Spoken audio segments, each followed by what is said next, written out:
Alkisah berpindah di medan perang Kurukshetra.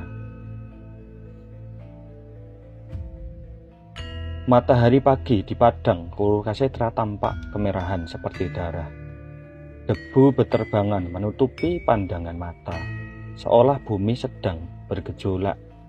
Saat Prabu Salya mulai merapalkan mantra, langit yang tadinya cerah mendadak berubah menjadi gelap gulita. Petir menyambar-nyambar tanpa hujan, dan tanah mulai bergetar hebat.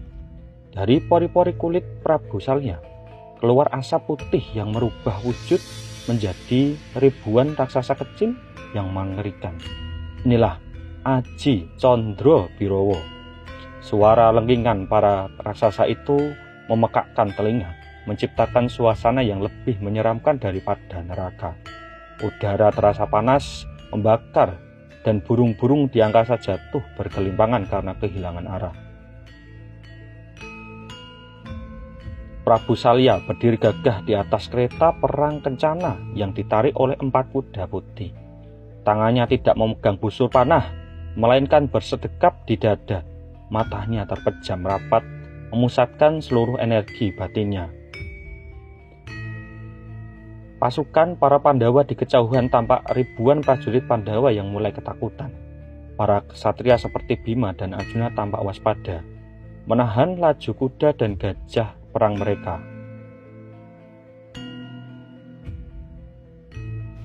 Ayo pasukan, serbu. Ayo. Wahai keponakan-keponakanku, para Pandawa, jangan kalian lihat aku sebagai pamanmu hari ini. Lihatlah aku sebagai musuh yang harus kalian hancurkan. Condro Birowo adalah perwujudan dari nafsu dan amarah manusia. Jika kalian membalasnya dengan kebencian, mereka akan tumbuh menjadi jutaan. Siapkan jiwa kalian, karena hari ini aku datang untuk menguji sejauh mana kebersihan hati kalian, para keponakan-keponakanku, para Pandawa.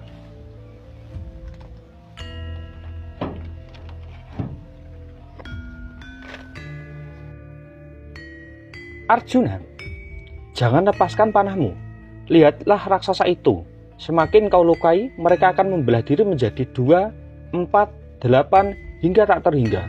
Amarah tidak bisa dipadamkan dengan amarah. Kekuatan fisik sehebat apapun akan kalah melawan Aji Condro Birowo. Kita sedang menyaksikan pendidikan tentang sifat dendam. Siapapun yang memelihara dendam, ia hanya akan memperbanyak musuhnya sendiri. Iya, Kakang Kresna. Aku ikut apa kata dari Prabu Kresna. Ayo, keluarlah Condro Birowo. Habiskan sisa-sisa nafsuku agar aku bisa berpulang dengan hampa. Dunia ini butuh pembersihan dan biarkan aku yang menjadi saringannya. Yo, maju yo. Yo, maju yo. Yo. Wah, siapa kau? Aku raksasa Condro Birowo. Kau raksasa Condro Birowo, tapi kenapa kok kecil? Ya, ayo, hadapi aku. Wah, ya, ini Dodo. Ya. Harrah. Ya. Iya, aduh, wah, dar ya,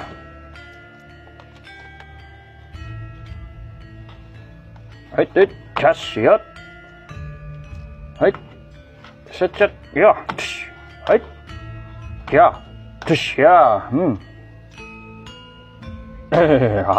ayo maju, aku belum mati. Ya, sayang, aku akan mematahkan lehermu ya raksasa Condro Birowo. Dar,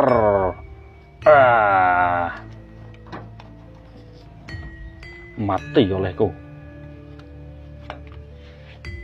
Matilah satu raksasa kecil Condro Birowo, dan kemudian muncullah raksasa yang lebih besar dengan jumlah yang lebih banyak. Aku hidup kembali ya, dengan tubuhku yang lebih besar. Ayo maju kau satria para Pandawa. Waduh, kok bisa malah menjadi lebih besar raksasa itu? Jangan kabur. Wah, ya, yo, mati olehku kau Satyaki. Ayo. Waduh yo, wah, jadi lebih kuat, lebih sakti raksasa itu yo. Tapi aku tidak akan kalah. Ayo raksasa, mati olehku.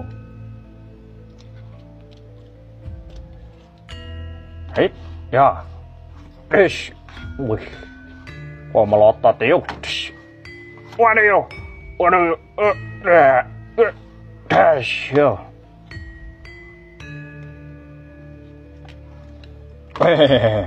Ayo, aku tidak takut ya Satyaki.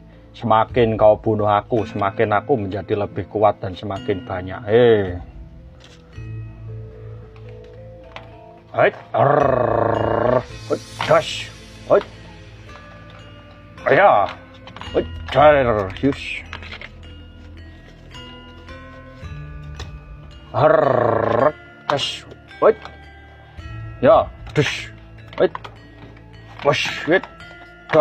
ya, mati olehku. Kupatahkan lehermu.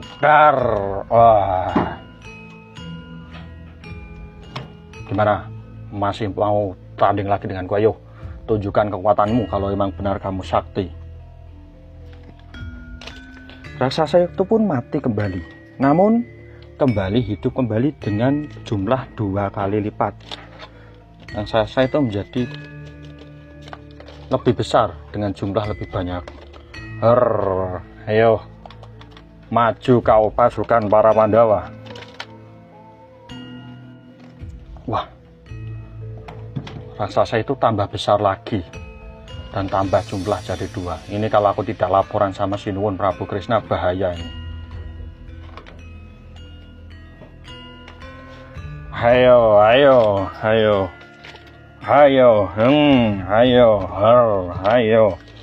Ayo Pandawa, mati kalian. Ayo.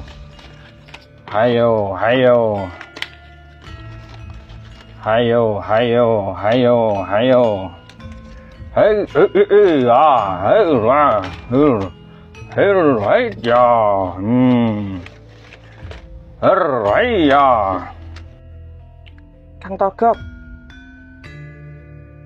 itu apa Kang? Kok keluar makhluk-makhluk kecil dari tubuh Bendoro Salya? Apa itu semacam jerawat yang meletus lalu jadi raksasa? Bukan Lung, itu namanya Aji Condrobirowo. Itu perwujudan dari emosi yang selama ini ditekan oleh Prabu Salya.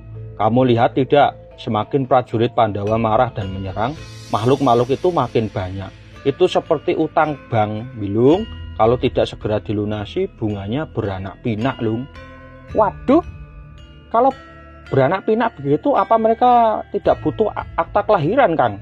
Kasihan petugas kelurahannya pasti bingung menghitungnya nanti. Hush, sempat-sempatnya kamu, Lung, bercanda. Kamu belajar dari sini, Lung.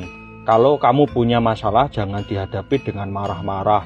Sebab marah itu seperti Condrobirowo, bukannya menyelesaikan masalah, malah menambah keribetan baru. Lihat itu, pasukan Pandawa yang gagah-gagah saja sekarang bingung seperti ayam kehilangan induknya. Iya ya Kang, ternyata diam itu emas, tapi diam saat perang seperti ini namanya cari selamat sendiri. Kang, ayo pindah posisi lagi. Makhluk-makhluk itu wajahnya mirip kamu. Kalau lagi lapar, aku jadi takut. Bagian ketiga ini mengajarkan kita tentang hakikat amarah atau dendam. Aji Condrobirowo adalah simbol dari kemarahan manusia yang tidak akan pernah selesai jika dibalas dengan kemarahan pula. Dalam hidup, seringkali kita menghadapi masalah yang semakin kita lawan semakin ego. Masalah itu justru semakin membesar. Dibutuhkan ketenangan batin dan keikhlasan untuk bisa memadamkan api yang sudah terlanjur berkorban.